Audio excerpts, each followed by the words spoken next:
அல்பஹா ட்ரிப்போட part 4க்கு வரலாமா? இங்கே நம்ம பார்க்குறது கிளாஸ் பிரிட்ஜ் தான். இது ஸ்டீலால், அது மாத்திரம் இல்லை, கண்ணாடி பலகைகளினால் இது கட்டப்பட்டிருக்கிறதுன்னு சொல்கிறாங்க. அதை கண்ணால் பார்க்கவும் செய்கிறோம். இதனுடைய நீளமானது 85 மீட்டராக இருக்கிறது. தரையிலிருந்து பார்த்தீங்கன்னா 40 மீட்டருக்கு இன்னும் அதிகமான உயரத்தில் தான் இருக்குது அப்படின்னு சொல்கிறாங்க. இந்த கண்ணாடி மீது நடக்கும்போது நம்ம கீழே பசுமையான பள்ளத்தாக்கு, மலைச்சரிவுகள், மரங்கள், இதையெல்லாம் அழகாக நம்ம கண்டு பார்க்க முடியும். இதில் நம்ம ஃபோட்டோ எடுக்கிறது, வீடியோ எடுக்கிறது, இதெல்லாமே இங்கே ரொம்ப பிரபலமாக இருக்கிறது. மேகங்கள் சூழ்ந்த காலங்களில் நடப்பது அப்படின்றது ஒரு மறக்க முடியாத அனுபவம் இல்லையா? இந்த வீடியோவை சகோதரர் ஒருவர் எடுத்து எனக்கு ஷேர் பண்ணியிருந்தாங்க. எங்கள் கூட வந்தவங்க தான், ஆனால் இந்த இடத்துக்கு நான் போகலை. அதனால நம்மளுடைய அன்பான சகோதரர் சரத் அவங்க இவங்க தான் எடுத்து நமக்கு ஷேர் பண்ணியிருக்கிறாங்க.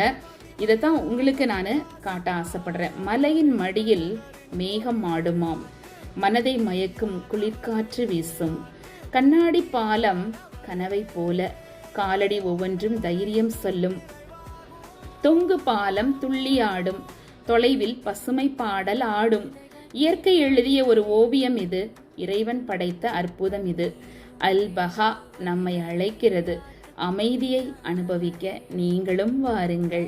இங்கே பார்த்தீங்கன்னா ரொம்ப ஒண்டர்ஃபுல்லான பியூட்டிஃபுல்லான பார்க்கு. அதை விட்டு அப்படியே கடந்து வரும் பொழுது பழங்கள்லாம் வாங்கி சாப்பிடணும்னு ஆசை. இந்த இடத்துல ரொம்ப அருமையாக இருக்குமா, ரொம்ப ஃப்ரெஷ்ஷாக சேல்ஸ் பண்ணுவாங்கன்னு கேள்விப்பட்டுட்டு தான் இந்த ஃபஸ்ட்டு ஒரு கடையில் இறங்கணும். ஆனால் இந்த இடத்துல நல்லாவே இல்லை.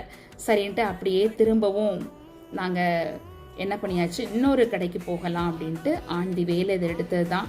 பார்த்தீங்கன்னா மலைகள்லாம் எவ்வளோ அழகாக இருக்கிறது என்று, இந்த உடன் பிரிட்ஜஸ்லாம் அழகாக தெரிகிறது, ரோப் கார் இதெல்லாம் நம்ம பார்க்குறோம்.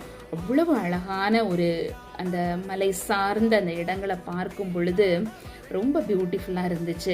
இப்போ பார்த்தீங்கன்னா இந்த ஒரிஜினலாக நான் சொன்னேன் இல்லையா, அந்த பழங்கள் வாங்குகிற கடைக்கு இங்கே விளைகிற ஃப்ரெஷ்ஷாக இருக்கிற பழங்களை வாங்கிட்டு போகணும் அப்படின்றது எங்களுடைய ஆசையாக இருந்தது. அதற்காக தான் அந்த இடத்துல வந்தோம். பச்சை வாழைப்பழம், அப்புறம் பப்பாளி, மேங்கோ, இந்த மாதிரி வெரைட்டிஸாக வச்சுருந்தாங்க.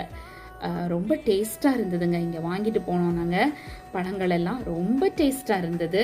அவ்வளவு ஃப்ரெஷ்ஷாகவும் இருந்தது பழங்களெல்லாம்.